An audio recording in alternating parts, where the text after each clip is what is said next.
mbuga ngurukana bumenyi hariko haraca ibitandukanye kuva ku munsi w'ejo na hirya y'ejo baravuga yuko wahoze ari umushikiranganji wa mbere Alain Guillaume Bunyoni yoba yarahunze, abandi bati yoba yagira afatwe, baravuga nuko urongoye iperereza mu gihugu Alfred Muserene Innocent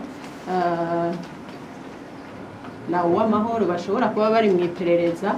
Mbega ivyo byose bijanye n'umutekano mu gihugu kandi ku bantu badasanzwe, mbega nk'umushikiranganji mubivuga kwiki, muba mwarabibonye nivyo, nimba hari ico bagirizwa, amakosa n'ayahe? Turamenyereye ko ubushikiranganji bushira habona ibintu bimwe bimwe, amakosa mwamwe bekerekana ibiriko birakorwa. General de Police Alain Guillaume Bunyoni na Museremu na Uwamahoro, nivyo hariho kuri rezo sosiyo, kandi rezo sosiyo haraho bavuga ukuri naho babeshe. Mugabo ukuri nuko Parquet General de la République ifise ibyo yiketse ko mu General de Police bashaka kumubaza. Nivyo baragize fuye perquisition, bafise iyo batanga raporo ko je Parquet General ntimpa raporo, nivyo bamurondera ko je ntavyo barambwira kuko urumva ntibashoboye kumubona.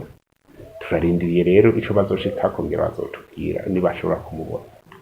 Ati Uwamahoro Desire Museremu cini bagakunda ntapfunzwe, gusa yahinduriwe amabanga, ari uwamusubiriye mu vy'akazi, gabo ko vyahuriranye nuko kugira ngo bariko barondera intwazangabo yancho bashi babifataniza ko mugabo nibaza ko ntavyo barambwira. Urumva dossier iri muri Parquet General de la République iyo bariko barayikorera. Mugabo uyu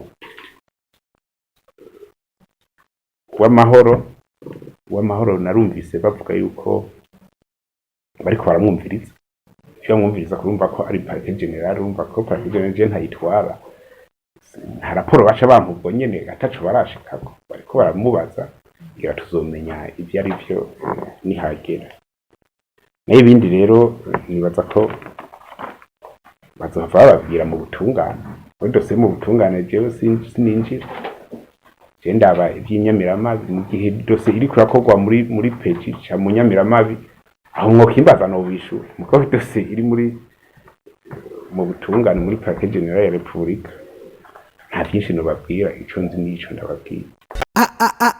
Isaac TV.